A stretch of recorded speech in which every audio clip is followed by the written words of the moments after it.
ನಮಸ್ಕಾರ ವೀಕ್ಷಕರೇ.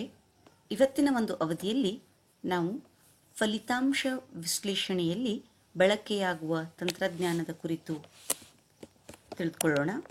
ನಿನ್ನೆಯ ಅವಧಿಯಲ್ಲಿ ಎಕ್ಸೆಲ್ನಲ್ಲಿ ಫಿಲ್ಟರನ್ನು ಯಾವ ರೀತಿ ಮಾಡಬೇಕು ಅನ್ನೋದನ್ನು ಹೇಳಿದ್ದೆ.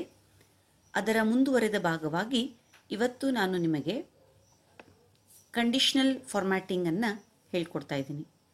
ಈ ಕಂಡೀಷನಲ್ ಫಾರ್ಮ್ಯಾಟಿಂಗನ್ನು ನಾವು ಎಲ್ಲಿ ಬಳಸಬಹುದು ಅಂತಂದರೆ, ಎಲ್ಲ ವಿಷಯಗಳ ಅಂಕಗಳನ್ನು ಕ್ರೋಢೀಕರಣ ಮಾಡಿದಾಗ ಮಗು ಯಾವ ವಿಷಯದಲ್ಲಿ ಅನುತ್ತೀರ್ಣವಾಗಿದೆ ಅಂತ ಗುರುತಿಸಬೇಕು ಅಂದರೆ ಮ್ಯಾನ್ಯುಯಲ್ ಆಗಿ ನಾವು ಚೆಕ್ ಮಾಡ್ತಾ ಹೋಗಬೇಕಾಗತ್ತೆ. ಸುಲಭವಾಗಿ ಅದನ್ನು ಕಂಡೀಷನಲ್ ಫಾರ್ಮ್ಯಾಟಿಂಗಲ್ಲಿ ಯಾವ ರೀತಿ ಮಾಡಬಹುದು ಅನ್ನೋದನ್ನು ನೋಡೋಣ. ಸೊ ನಾವು ಮೊದಲಿಗೆ ಈ ಒಂದು ಡೇಟಾವನ್ನು ರೆಡಿ ಮಾಡ್ಕೊಳ್ಬೇಕಾಗತ್ತೆ.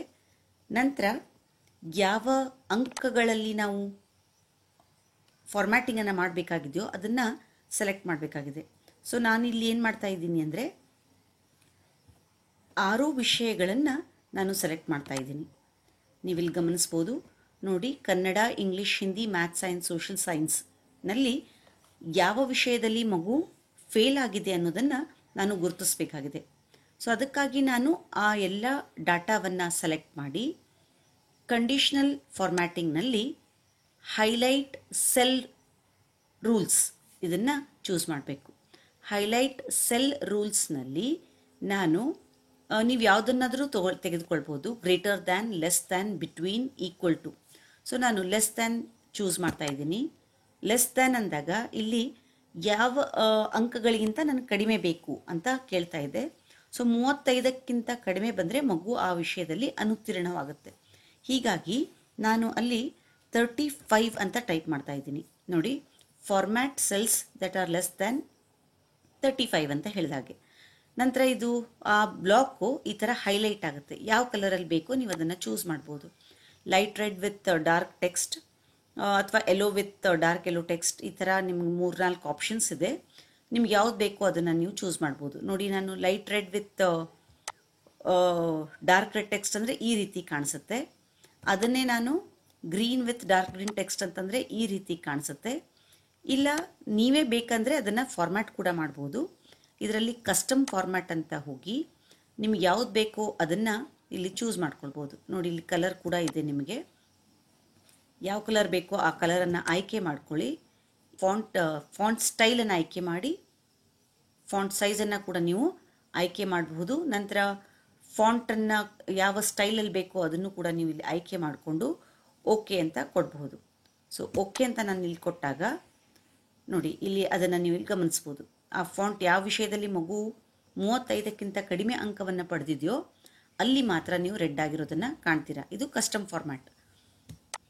ಅಥವಾ ನೀವು ಬಾಕ್ಸ್ ಬೇಕು ಅಂತಂದರೆ ನೋಡಿ, light red fill with dark red text, ಇದನ್ನು ನಾನು ತಗೊಂಡ್ರೆ ಈ ಥರ ಯಾವ ವಿಷಯದಲ್ಲಿ ಮಗು ಅನುತ್ತೀರ್ಣವಾಗಿದೆ ಅನ್ನೋದನ್ನು ಹೈಲೈಟ್ ಮಾಡುತ್ತೆ.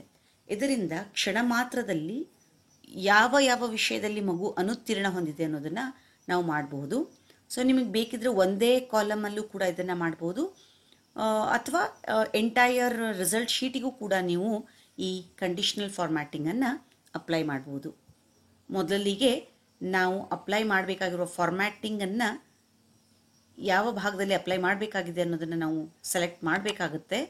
ಸೆಲೆಕ್ಟ್ ಮಾಡಿದ ನಂತರ conditional formatting cell highlight cell rules greater than, ನನಗಿವಾಗ ಬೇಕಾಗಿರೋದು 90ಕ್ಕಿಂತ ಹೆಚ್ಚು ಅಂಕ ಪಡೆದ